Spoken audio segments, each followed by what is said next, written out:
So yeah, This meeting is being recorded. we'll make a start. So Steph, over to you if you'd like to introduce yourself and talk about your quiz. Thanks, Daniel. Hi, I'm Stephanie Klein. Nice to meet everybody this morning. And thank you for listening in advance. I'm a pharmacist who works for Newcastle Hospitals Trust, and I'm supporting this NHS England project, which is called the ePraise project, which I think maybe some people have already heard of. And this is all really about trying to support the development and evolving of people's e-prescribing systems. I'll just try and get the next slide. So just to take you back through very quickly through the background of this program. So obviously we all know that e-prescribing is the way forward, a key enabler around medicine safety and safe management for patients.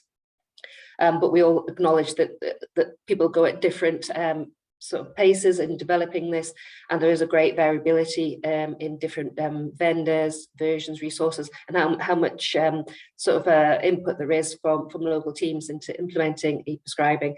So this project has been put together to try and speed up optimization, sort of support people in evaluating their systems, trying to help them know where their strengths or weaknesses lie, and so we can work together to, just collecting information to work to get everybody's systems advance as quickly as they can be.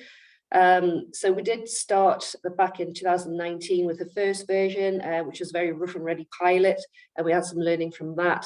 And now, obviously post-COVID, when everything was paused, we're now ready to release the latest iteration.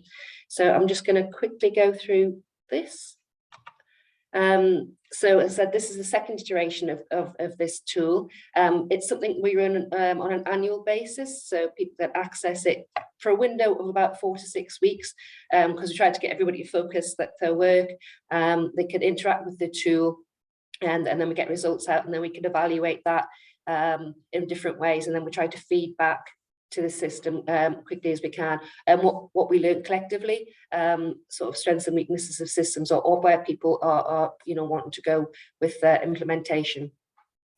So the tool itself basically presents a set of fictional patients. There's 15 patients that we ask people to build in either their live or their test environments.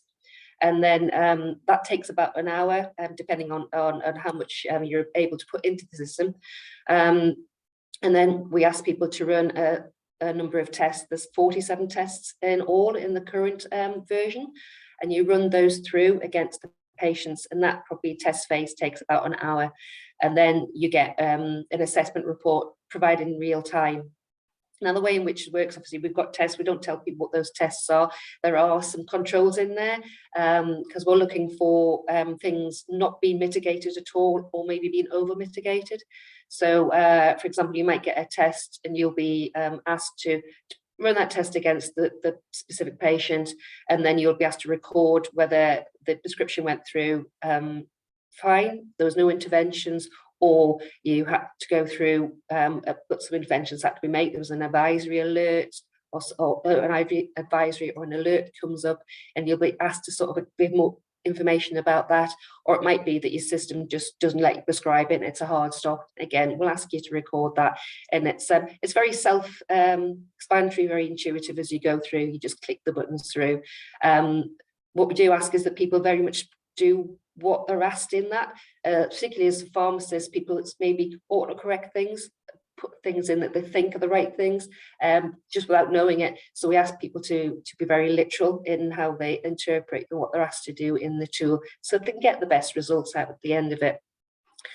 Some of the feedback, I've got the next slide, of the pilot was that the reports were not great, and we knew that. We're trying to build them, improve them. So really updated the reporting in this new version, and what we're trying to do is give some information. So there are some extreme risk issues in the tool now, and we want to give some direct feedback. So if people don't mitigate those, that they're not being mitigated, then you'll get a report on that, because it's important for that learning. And this is one of the sort of reports that I've got on the screen now. So you'll sort of be told, right, you tested on 4 extreme risk scenarios, 4 were mitigated. If they're not mitigated, then we'll try and give you more information about what they are. We also give you some more information about alerts and advisory. I think, as we all know, sometimes there could be too many sort of like pop-ups in systems. So we're trying to get a feel for how much of that sort of things going on in people's systems, and maybe try to give a report to say, you know, you've had lots of pop-ups or not enough, and we're trying to get a feel for that and give people some sort of like feedback on that part of it. We've also added some extra reporting here. So when you do go in and respond to the tests that we're giving you, where you have had an intervention in the system, it will ask you to categorize it, and that's allowing us to build this information that you can see in the screen now. So, for example, I think the therapeutic duplication, good mitigation. So we might have asked you through the series of 47 questions, I don't know, it might be 3 or 4 questions around therapeutic duplication. If you mitigate those correctly right throughout, then you'll get a really good score. If not so much, then we'll feed back to you that maybe there's a weakness in that area. And so that's how we try to build this information and help people through. So that's a bit of a whistle-stop tour about the tool. So what we're hoping to do is the next version is ready. We're going to release it next Wednesday. I'm putting an email out to all the chief pharmacists and the acute trusts next Wednesday, and that will have the link, and it'll also have a user guide in it. So people, you know, we encourage people really, you know, if you've got Teams, if you've used it before or you haven't, want to use it, then pick up that link and you can get into the web tool. It's a very simple process. You just register yourself. If you've got an NHS email address, that's straightforward. Each organisation can have up to 4 users. And the way we built the tool this time is that you can go in, you can do that patient build, which does take about an hour, maybe a bit longer.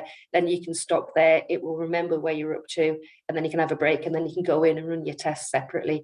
And those 4 users can work together and doing that. So that's an improvement. If people do want any information, or you know they want a bit more, talk through it a bit more, then I'm happy to do that. Again, my email address will come out on that chief pharmacist information that we're going to issue.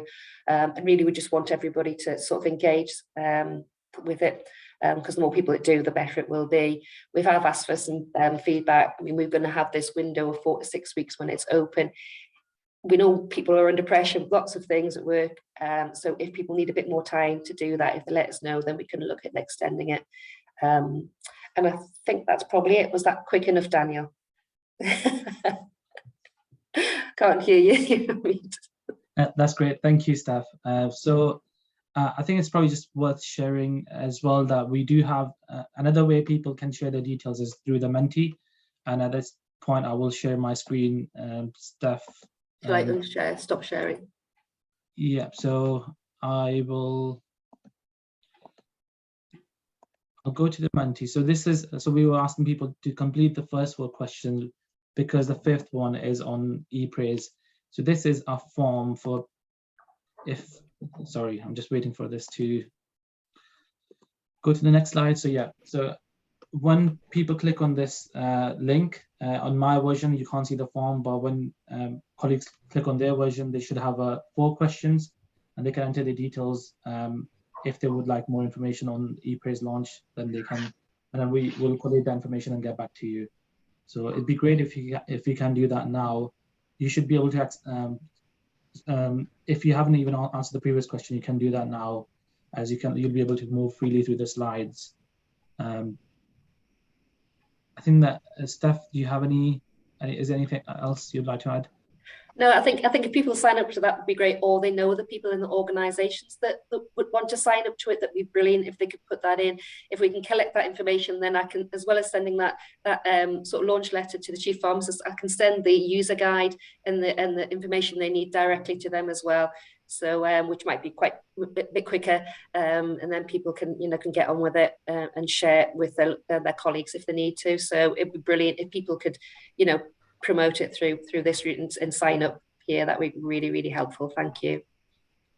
Steph, Dan, I was just going to ask, because obviously we may have people who do need to pass the details on to colleagues. The Menti won't easily pass on. Is there a contact email that we can share that they can get in touch, or another way to make that form available? I mean, you can probably, you mean in your organisation or directly to me? No, the people who, yeah. So obviously, if I was the person on this call, but my colleague is actually the person who would need to respond to you, I can't pass on the Mentee easily for them to fill out that form. So how can they get those contact details to you? Is there an email address that they can email you? They can email me directly, which is steph.klein@nhs.net. As long as people spell Klein correctly and it's on the slides, I think you'll be circulating afterwards. I can drop my email into the bottom of this slides if that's going to help. Yeah, I was going to say either that, or what we can do as a program is that we can use our mailbox and ask people to contact through that way and pass them on to you as well. So it's just about making sure you get the widest audience. Yeah, no, that's great. Thank you for your help, Chris and Daniel, on that. Yeah, thanks for that. I think there's one question in the chat.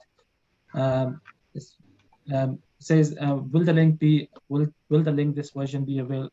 Will be emailed to all chief pharmacists, or would they need to sign up somewhere else? And no, I think that the web link will go on the letter to Scotland chief pharmacists, and once they have that, they can circulate that.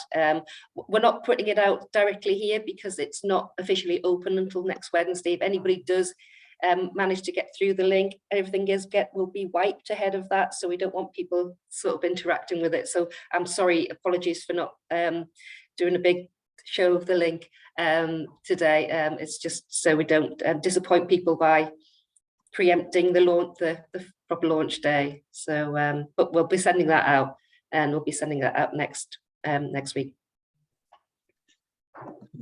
Thanks, Steph. I'll put your email in the chat as well for yeah, that's fine. Yeah, and then please do contact me. I'll put my email in as well if you have any questions about this. Just checking any last questions for Stephanie before she signs off. Oh, there's one more. So a question from Paresh. Sometimes it takes our chief pharmacists a few weeks to share the information. So can we have access ahead of them sharing?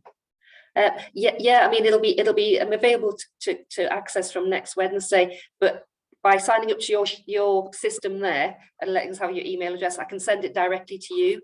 And then you've got it, and you can just crack on. So there's two ways of getting it. We're doing it through the official route, but happy to circulate on Wednesday if you can send your email contact through this data collection thing that Daniel's got running on your program here. That's great, or directly to me. Yeah, and I'll share the link for the Mentee again, just in case you missed it, Paresh. So with the Mentee, you can just put your details in, and we'll collate those details and share them back with staff when we do send the information out. Or alternatively, you can just reach out to us. Brilliant. Thanks for listening. I'm gonna go.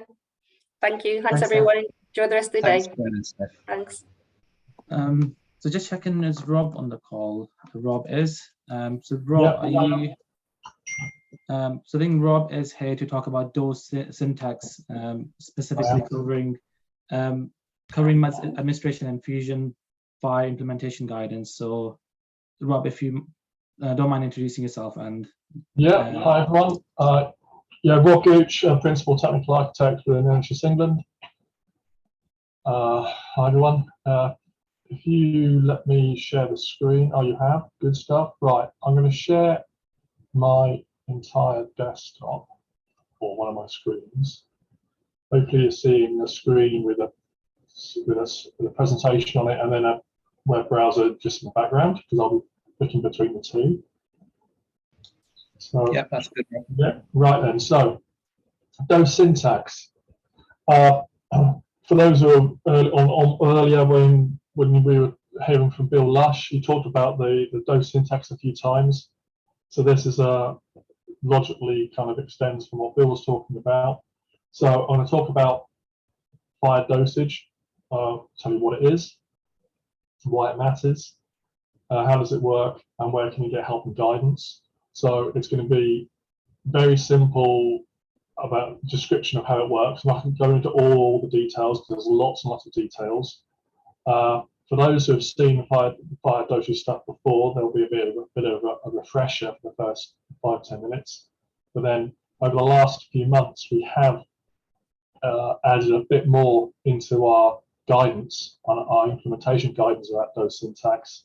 So I'll signpost you to that. I'll show you some of the things we've added, particularly in the area of, say, infusions, things like that. So you can go there and look at those.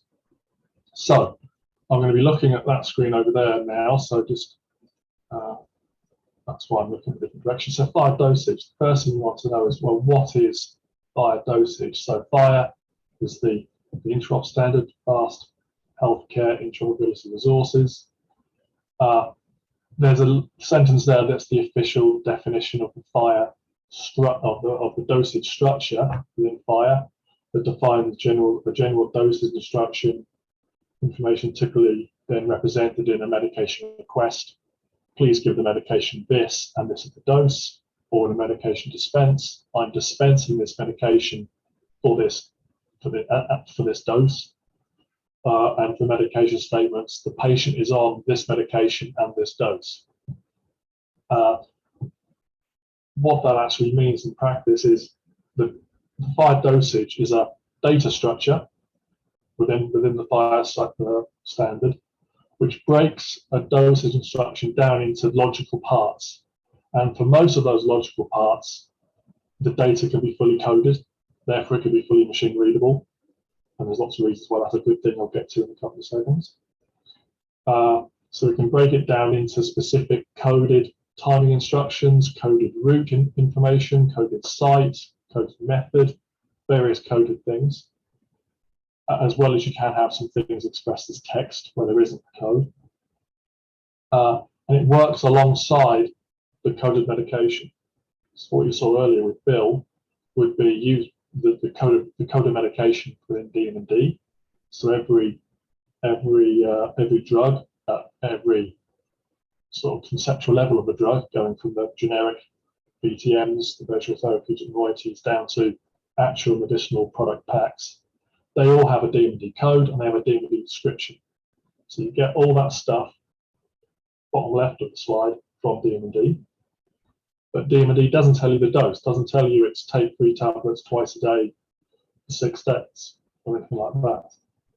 So that's where the fire dosage structure works alongside the medication information, giving you the timing instructions, instructions about route, method, site, and various other things. I'm just going to quickly show you the dosage structure in fire. There's a link here when you get these slides. This link here goes to the dosage structure. I'm not going to go into details. This is from the fire standard. I scroll up, there's the fire standard. And the dosage structure has lots of bits, which I'm not going to dive into these today. Lots of bits that are all optional. You use the bits that you want, and our implementation guidance walks through each of those. You'll see that in a few minutes. But when you see a screen that looks like that, you're looking at the fire, the definition of the fire standard. But what we want to know now is, well, why does this even matter? Well, why am I using this complicated data structure? What's it? Why is it? Where's it going to give me benefit? So this slide just depicts this. So on the top left, that thing you can't read, imagine that's a bit of machine readable data that's using the fire structure. So there's lots of data there using all these coded elements. What is that allowing a clinical system to do? Well, first of all, it's allowing a clinical system to remove the multiple ways we currently represent the same dosage as text. So if take something simple like 2 tablets twice a day, you take that in primary care, in secondary care, anywhere across the healthcare system, you will see that written as text in, well, I've got 5 different ways there on screen. There's probably 2-3 times as many ways you can write 2 tablets twice a day, including lovely still using Latin, BID, which is some sort of Latin twice a day. So it's removing that. It's representing 2 tablets twice a day in a consistent machine readable way. So all the clinical systems will read that in the same way. So that's a big win to begin with. Right.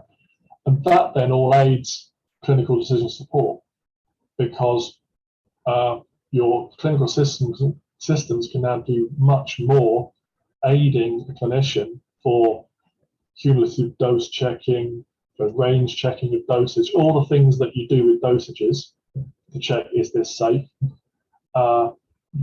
It can then also help configure sort of medicine devices like infusion machines. That won't happen on day one, but with a machine readable dose instruction, the machine should be able to get configured, rather than having someone having to read what the dosage and then type in the machine. It's going to be 100 milligrams per hour for 6 hours, go. So the machine can be read from the instructions coming from the prescriber, no rekeying, and therefore hopefully it all leads to increased patient safety, which is ultimately what we're all here for. So this is why the fired dosage structure matters. And over the years, I've been involved in this area for quite a while now. Over the last 20 years, we've had a few goes at trying to do this in previous standards. And each previous attempt has got so far, and then it just got too complex, or it got so far but couldn't handle frequently seen edge cases, or couldn't handle complicated things like infusions. The fire standard has made it much more real now, because the fire standard of structurally having fire, it can do almost all types of dosage instruction. There are a few things it can't do yet, but that is a really small proportion now. We haven't got the full figures, because obviously we haven't been able to analyze every single dosage that's out there, but it's high 90% of dosage instructions can be represented within the fire dosage structure. So that is what's making this now a standard we can actually implement and use and get benefit from. How does it work? So that fire structure breaks down into a load of elements that are timing elements. That's one of the more complicated parts of the data structure. I'll quickly show you what it looks like in fire. So there's timing elements. There's a whole load of things on screen, counts, durations, frequencies, periods, days of week, times of week, all that sort of stuff. The main ones are just on this picture here: frequency, period, duration, when, day of week, time of day. A really simple example. So to do 3 times a day, you can represent it in XML, and you can represent it in JSON, and in theory any other syntactual structural representation. So 3 times a day is a frequency of 3, a period of 1. So we're doing 3 times for every 1, and then the period unit D means day. So 3 times a day is as it is on screen. If it was 3 times a week, this day would turn into WK, which is the code for week. If this was 3 times a month, it would be M for month. If it was 3 times an hour, it would be H for hour. So 3 times a day, that's how you represent it. So nearly all the timing instructions can be represented just by combinations of frequency and period unit. 3 times a day, every 3 days, every 3 hours, you can do all sorts. And then there are coded elements. The SNOMED CT terminology and the UCAM standard are used. So we use SNOMED CT for all the clinical coding. So the example on screen is a route for the intramuscular route. The SNOMED code there is what that number there, 7842100, and the system tells you what coding system is being used. So there it's SNOMED, and then UCAM. That's used for the non-clinical units of measure. So it's used for your grams, your milliliters, all those things. Units for some of the things like insulin, stuff like that. So there's an example, 12.5 milliliters. Coding system saying this is using the units of measure, which is the full expansion of what UCAM stands for. So that's the very high level view of how dosage works. And then this is where I'll just spend the last period of my slot here. Where can I get help? So we published a while ago implementation guidance, which we update periodically. So that implementation guidance is all part of this bigger document, which is the bigger implementation guide for digital medicines. But under fire assets, element dosage, which is this page here, we explain how to use every element of the dosage structure. There's that same tree view, just in a slightly different way of presenting it, but it's the same tree view that you saw there. We explain how to use every element of this. So if I jump down to the timing instructions, it talks about frequency and period, talks about the different units we use there, and then gives you examples. Every 8 hours, 4 times a day, 2 to 4 times a day, up to 4 times a day, every 3 to 4 weeks, etc., etc. So we've covered every combination that you'd see. So you can work out anything from those 5 or 6 examples. We'll jump back to the top. If we look at the other timing instructions, we can see that there are event-based instructions using codes. So CM is a code within the fire standard for breakfast. So the event occurs at breakfast. So if you want them to have a medication at breakfast, that's how you do that. 1 hour before breakfast, 1 hour after breakfast. You can do specific days of the week and times of the day. So 9 o'clock and 3 o'clock on a Monday and a Thursday. Daily at 10 o'clock. There's all sorts of things there. And then I'll give you one example of where a SNOMED coded term, so route, is obviously key for many dosing instructions. We say what the parent SNOMED concept would be. So anything that's a descendant of that SNOMED concept there, this is a link that goes off to the, I should do it in the browser. Let's go back. Coming back? Yeah. Anything, there's roots. Sorry. Anything that's a descendant of that, I'll open up in the tab so you can see that jumps to the SNOMED browser. So you can see there's route administration, there's 74 children of that, all the different routes. So any of those, and there's an example of route in XML that can be in JSON notation for the route, and the same thing for site. And the same thing for method. There's a couple of different value sets you can use for method. A little bit of note about synonyms, which are obviously important. And the final bit I will show you on this is dose and rate, which is where the meaty stuff happens. So you can express something simple using it. You can express a dose as a simple quantity. So I want to give 1 capsule. So that's typical if you're doing something in a product-based instruction. I want to give this product a 10 alarm 50 milligram, let's use paracetamol, 250 milligram capsules. I think that might be in a capsule form. I want to give 1 capsule. That's how you'd express 1 capsule. And if I wanted to give something as a weight, there we go. There's an example of 30 milligrams. And then you can also do more complex things. I can define a range. So between 7.5 milligrams and 30 milligrams. I can do an up to, so using just a dose range of high, I can describe something that's up to 30 milligrams. And then we've also got ratios, so I could say at a rate of 30 milliliters per hour.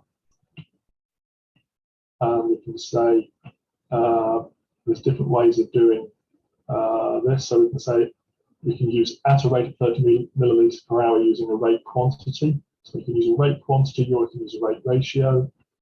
You can do the more complicated things. UCAM has got units of measure that are a number of things. So I can say 1 microgram per kilogram per hour if we're expressing a dosage that's based on, say, the weight of the patient. So there's all sorts of things we can do there. I flick back to my presentation. To help put this into reality, we've created a number of examples, which have all been checked by the clinical team within NHS Digital. So we have a number of example use cases, inpatient and outpatient examples of doing a medication request, doing a medication dispense using structured dosage. But also we've got a load of examples of different drugs where everything is fully coded, and some examples where we have to include some element of free text to make the dosage instruction complete. I'll just zoom into one of those. I'm going to pick this. Let's go with these tablets. So here you can see an XML, or you can see it in JSON. I'll just use this one in JSON for the moment. So we've got these. I picked one I can't pronounce, haven't I? We've got these tablets. If I scroll down to the dose instruction, it's one tablet twice a day on a Monday, Wednesday, and Friday. Which, if the machine then computed that as a piece of human readable text, it would turn it into something akin to that for the human to read, say on screen. But the machine can read this in a fully structured and machine readable way. So we've got loads of those examples. And then we have added some new sections to the implementation guide to support infusions. So we've got an infusions guidance page talking about the different elements of an infusion, how to describe the active ingredient, how to describe a diluent, how to describe if you need to a reconstituting liquid, if you need to. Often you wouldn't need to do that. And then if we go back to the top, we have a subpage of that, which we've got a number of examples of infusions. We have these 5 examples. And if I go down to heparin, which is probably the most complex one we have a heparin loading dose. In this case, the loading dose is 75 units per kilogram over 5 minutes is the loading dose. And then we have a maintenance dose of, where is it? Maintenance dose. Here we go, 18 units per kilogram per hour. And then if we scroll down a little bit more, we've got some examples there. If we had, if you were looking at a record of a series of heparin administrations, which go up or down depending on the blood test results, if we had a medical record that had this loading dose and this initial dose, and then we adjusted it and adjusted it and adjusted it and adjusted it, we have a whole series of medication administration examples of how they would be represented in the system that would produce you something on screen that would be akin to what I'm showing there on screen. So please feel free to dive into those. And then finally, there's still some work in progress. We still love to hear about challenging edge cases. So we had infusions raised 6 months ago, and we've got into the detail and we've published guidance. So we want to know what are edge cases that are challenging you, and we'll help you work out how to do them. If they're not covered in our examples, we'll add them in as an example. So we're always ready to add more examples. We're also working on some principles for when you create or read a dosage. One of them, for example, would be we don't ever want any clinical system or any user inferring something like route if it's not provided. There's potential dangers there if you infer information that's not actually there in the dosage instruction. We want to update our guidance on a particular element called text to make sure that we're getting the use of that right. That's particularly important when we have to get backwards compatibility, so that a system that can't read the full structured dose yet can at least get the information in human readable form via the text. So we'll make sure our guidance is right on that one. And we're also looking at, with one of the suppliers, looking at some very specific edge cases, how to support things like multiple routes, where it's, say, drug X, 250 milligrams, oral or rectal. In the fire standard, route has a cardinality of 1, so you can only define one route. We're looking to find a way within the fire standard to support that. And then also where you have an EPMA system that has the ability to define medication kind of protocols, where you might have different things. The prescriber may say, I'll let 50 milligrams of drug A if there's mild pain, or 100 milligrams of drug B if there's severe pain. How to define all that within the FHIR standard, and not have it confused as in give them drug A and drug B. Obviously, you don't want that. It's drug A or drug B for those dosages. So I'll leave it there. I'm just going to check if there's anything in the chat. There's a couple of questions, Rob, actually. Right. Let me bring up the chat window. So first one's at midday from Mark Chapman, so you don't need to go above that. Okay, great. So the second one will be from David Hancock. Hi, David. Will you be providing guidance on how to manage interoperability of medicines from primary and secondary when those are different? I've answered. Come join us at the hack. Yeah, join us at the hack. Yes, lovely. And then in Nickel Hayeen, for the dose timing, has anyone written a partial translator from the iCalendar IRC? I was just responding to Mark's question up above. I've just pinged another message in. Okay. Yeah, thanks. It's a nice idea, you know. Can we hook up, you know, the timings with, if you like, industry standard, more you know, consumer views of calendars and timings? Actually really difficult to do because of the potential complexity. It probably, and a guy called Ian Herbert, who some of you might know, actually looked at this probably about 10 years ago and came and said it's just never going to work. Again, it might be a case of taking a step back and saying, well, look, can we do this for a small subset? You know, as you said at the start, you know, there's a big long tail of complexity wagging this dog, and maybe we could do that for some simple use cases, which we know are the majority. Another one. That's from Mark, just saying I said. Yeah. And then might say now that I think part of the problem before was we didn't actually know how to do the complex stuff. Now that we I think we've got that pretty well nailed, it's probably easier to go back and say, take that cut. So we're in a better place to understand the potential cutoff and maybe have a look at it again. Are you sitting on the fence now, Ian? No, I'm saying it might be easier to do than it was last time, where it was all kind of like all scary. But it's not. It's still scary, but it's on. You know, there is a pattern, an understood pattern. Yeah, it's probably actually worth surfacing. I haven't yet had a chance to respond to your allergies question of earlier, both yourself and Parish. And allergies, as we know, is a can of worms. The guidance that Rob and team have put together in FHIR shows how to structure it, certainly, but the difference in how it's recorded in systems at the moment is still inconsistent. So it is still a challenging area that we've yet to see how that'll get tackled. But certainly it is something that we're very aware of. I think it needs a really strong clinical conversation at this point. It's not. Look, we've got so many variable attributes there, and I've helped build a lot of them, so I'm not blaming other people, but it just gets almost impossible to get things lined up, and we know that the quality of the data in there is really poor. And again, as a clinician, I'm allowed to say that. I don't mean that as a, it's just that we're not good at recording these things consistently across different organizations or individual clinicians, and there are the name of the allergy is key.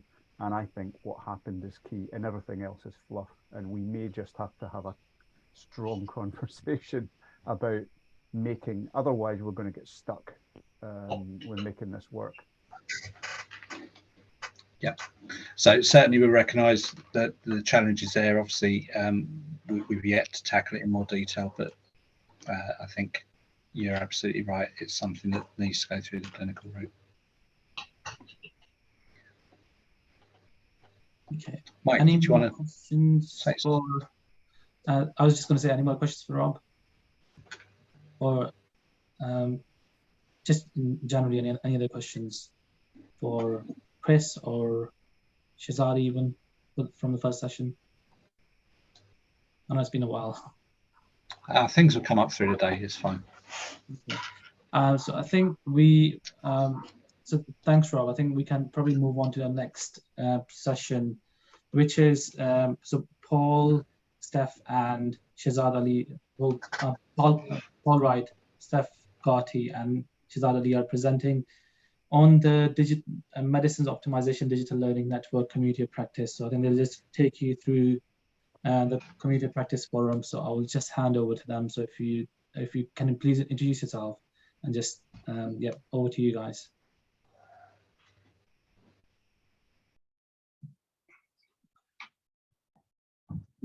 Thanks, Daniel. Can you hear me okay? Yeah. Great, excellent. I'm just going to drop something in the chat before we all get going. And I need to just be able to share my screen as well. Okay, great. Daniel, can I just check, can you see my screen okay? Not at the moment, no. Have you got that green? Yeah, it hasn't come up yet, Paul. I'll start to share now. There you go. Is that come up okay? Yes. Wonderful. Thank you, Daniel. Hi, everyone. Good afternoon. So for this session, we have 15 minutes to discuss the recently created community of practice, which is available through the Futures NHS collaboration platform under the Medicines Optimization Digital Learning Network workspace. I have shared a link in the chat box as to how you can access that for yourselves, and it'll be this that we're discussing today for the next 15 minutes. So just to introduce myself, my name's Paul Wright. I work within pharmacy terminology at NHS Digital and also across the digital and interoperable medicines program. And I'm joined by two colleagues today. My colleague Shazad Ali, who is the clinical lead in that program of work in NHS Digital, but also is a practicing frontline pharmacist in secondary care. And Shazad will be talking later in our session around how he sees the community of practice being used to support the work from a frontline perspective. And I'm also joined by Steph Garty, who was up until very recently Chief Pharmaceutical Officer's Clinical Fellow through the FMLM scheme under Ansley in NHSX originally, and then into NHS England. So I'm just going to hand over to Steph to give a brief introduction as to the community of practice and how it's come to be established. Steph, if I hand over to you. Hey Paul, thanks for the introduction. So yeah, I'll just give a bit of background as how we came up with our community of practice. So through various different channels and various feedback from previous Learnathons, as well as our annual learning event from the Transforming Lives that occurred in April of this year, there was feedback as to we should have a community where people within the NHS and beyond will be able to share and have a platform where we can discuss ideas, discuss any challenges, think of future innovations. So this is how the idea of the community of practice came aboard. So realised that we had an underutilised resource from our Futures NHS site, which is actually dedicated to our e-prescribing masterclass, and so we should utilize this space because we already have members on there, and we're able to create and change and be able to create forums on different for various different discussion points that people can be able to discuss on. And during our masterclass, we also had a survey that we put out there for our members to decide what forums they would like to see on this learning network that's been created. So from there, we've created lots of different forums that people can be able to discuss different things such as optimization, implementation of electronic systems, procurement, and things like terminology as well. We've got a section to create about future developments from the program, as well as places where people can discuss about what they would like to see in future masterclasses, as well as things about careers as well on this forum. So again, we soft launched the community of practice during our July e-prescribing masterclass. on there. So currently we have approximately 323 members, and we're looking for it to continue to grow. So we're asking people, and it's mentioned during the masterclasses, that people should be able to share. This platform is a resource for everybody. It's a platform, it's meant to be a safe space for those within the NHS to discuss and just create a network. At the moment, again, it's 323, but we're hoping that number grows, and then interactions on the website as well continue to grow and create this network that people have been asking for. So I think that is it. I think I'm going to hand it over to Paul, just about how do you subscribe, how do you use the different tabs on there, and any questions that go forward, and how this can, and then Shazad will talk about how this will benefit those on the front line. Thank you, Steph. Yes, I'll just run through some of the practicalities of the Futures NHS site for anyone that hasn't ever used it before. And if you have, just then going into some of the practicalities on this particular workspace. So if you've never used Future NHS before, it's a virtual collaboration platform. There are lots of different workspaces, and this is just one of them. To gain access, you do need to register for an account with Future NHS, and through the main screen there's a frequently asked questions section as to how you can do that, and what this site is and what it's aiming to achieve.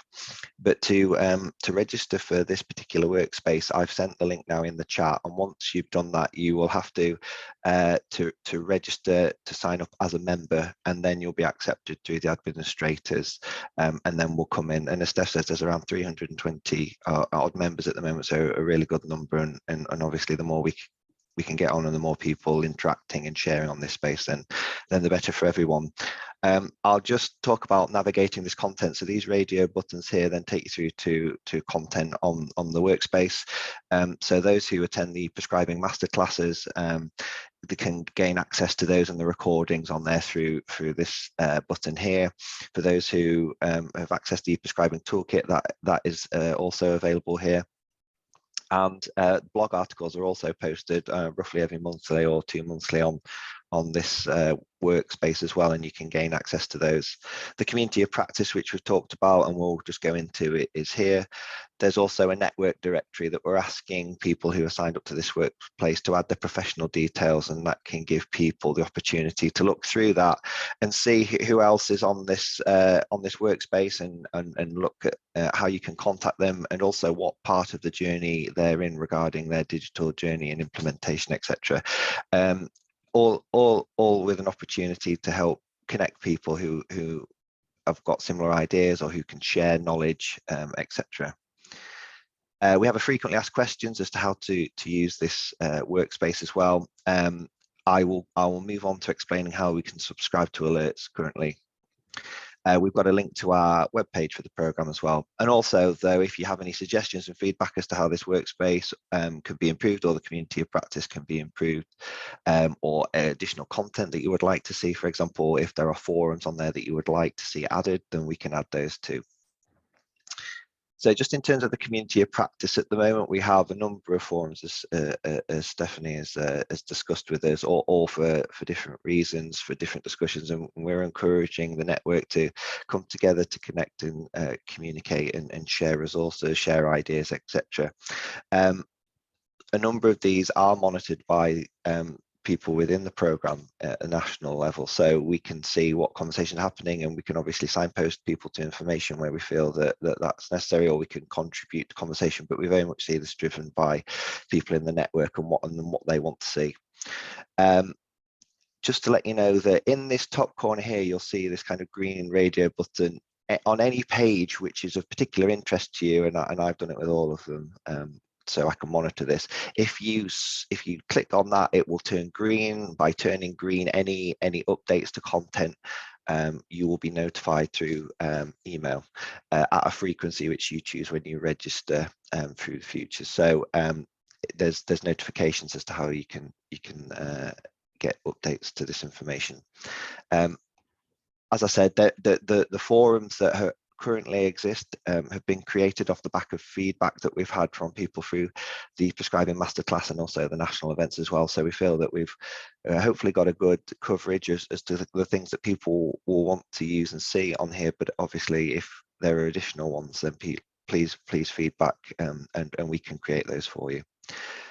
So I hope that gives you a flavour as to what's on here and how to use the content. I'll hand over to Shazad now, who will then go on to talk about how he sees this being used. Thanks, Shazad. Thanks, Paul. Thanks, Steph. Appreciate the introduction, but also just wanted to say just well done to you guys for getting this up and running. I think that it's going to be a really useful tool. I think, as mentioned earlier, I think we need to make sure we have all the information to hand, and we're talking about like medicines information being shared, allergy information being shared, but also just in terms of implementation, different functionalities as well for clinicians and for NHS staff as well. I think that's where we sometimes lose the opportunity. We're one organization nationally, but we always seem to work in disparate parts. But what we want to do is bring people together. I think Anne always used the term speed dating, which as some of the guys know, and the team has got me in trouble with my wife, but luckily when I explain it to her, saying we're just networking people to get together in terms of work, nothing else. But jokes aside, in terms of like getting people to engage and collaborate, it's really key to the optimization, because you go through procurement, you go through implementation, you go to business as usual, and there's that last bit, the business as usual optimization, which is where there's a lot of work and a lot of potential there to be realized.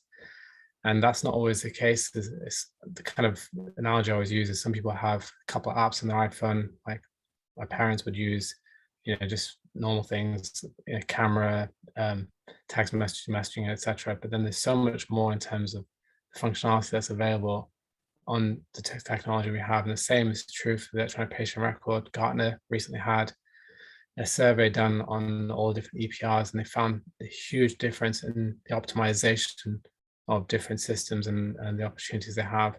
So they haven't been fully utilized. I think this network is a real key opportunity, and there are networks around as well. So this, as I mentioned earlier, this is of benefit to both suppliers and NHS staff. From an NHS staff perspective, as I mentioned, you can find out who's got the system they're using, what functionality it is, what they did for procurement in terms of business case, what they did for implementation in terms of the minimum viable product you had to create, and then also the optimization, what functionalities they've been able to avail. But then also for suppliers, they've got functionality which they've created, which they're so busy a lot of times with creating the functionality, they don't always have the opportunity to showcase that. They do showcase it in events, but then that doesn't always reach everyone. So this is just another method to help allow that communication to occur.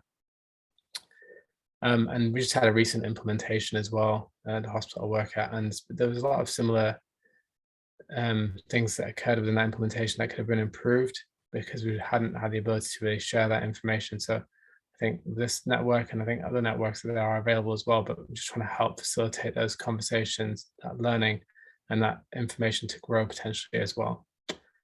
Thank you. Thanks, Shazad. I'll stop sharing my screen now as we come to the end of everything that we wanted to discuss. If there is there time for questions, Daniel, then we're happy to take them. I think there's still time for questions. Probably just worth mentioning questions around the access, because that's come up a few times. So I think Rachel Clement, she tried to sign up for the change management toolkit, and she was getting the message that only NHS people with the NHS domain can sign up. I know in the past other people could also access it, but do you need to have authorized owners?